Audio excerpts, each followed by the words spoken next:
Hello, welcome to the series of 2 minute to concept. हम लोग इस सीरीज के जरिए हर रोज़ 2 मिनट में 2 से ज़्यादा कॉन्सेप्ट देखेंगे। पर्टिकुलरली फिजिक्स के क्वेश्चन, बायोलॉजी के क्वेश्चन और केमिस्ट्री के क्वेश्चन देखेंगे। चलिए बिना टाइम गवाए शुरू करते हैं।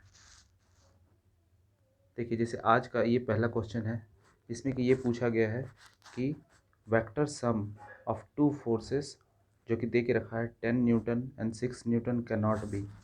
तो कहने का मतलब क्या है? कहने का मतलब ये है, कौन यहाँ पे ये कह रहा है क्वेश्चन हमसे कि वेक्टर सम जो दो फोर्सेस का है, कोई भी फोर्स है वो एक वेक्टर क्वांटिटी है, और वेक्टर क्वांटिटी का वेक्टर सम होता क्या है एक्चुअली में? वेक्टर सम रिजल्टेंट होता है। तो रिजल्टेंट के बारे में बात कर रहा है, और दो फोर्सेस हमें दे रखी है 10 न्यूटन एंड 6 न्यूटन। तो रिजल्टेंट के बारे में बात किया जा रहा है कि रिजल्टेंट जो है वो क्या नहीं हो सकता है। तो हम लोग देखते हैं ऑप्शन क्या है। इसका ऑप्शन है 4 Newton, 8 Newton, 12 Newton and 2 Newton.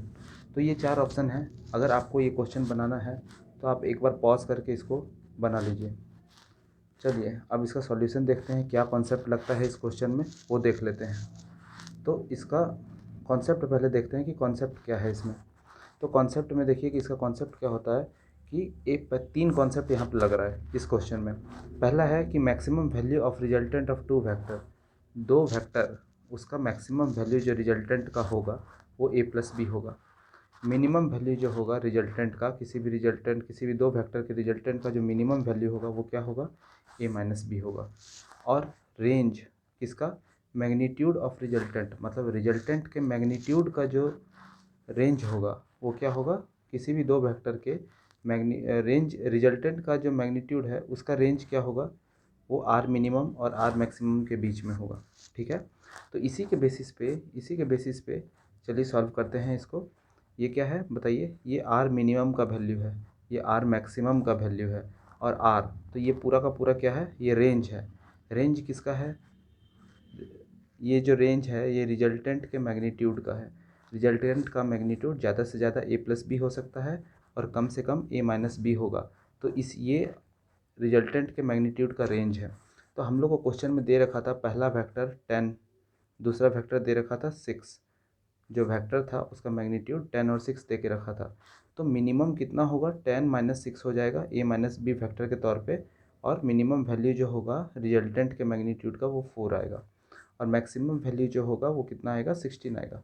कहने का मतलब जो रिजल्टेंट है उसका मैग्नीट्यूड 4 से लेकर 16 के बीच में कहीं ना कहीं रहेगा। ठीक है, तो देख लेते हैं क्या क्या ऑप्शन है हमारे पास।